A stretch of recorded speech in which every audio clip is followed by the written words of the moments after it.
Welcome, in front of me I have VIVO V20 SE, and today I'll show you how fingerprint sensor works in this smartphone. So I'm going to make a few tries. Let's start.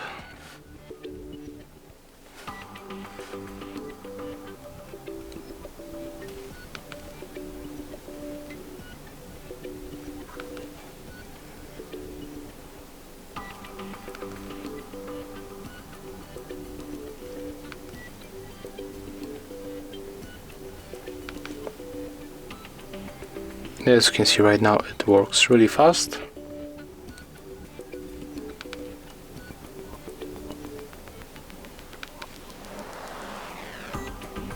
And it also recognizes my fingerprint every time.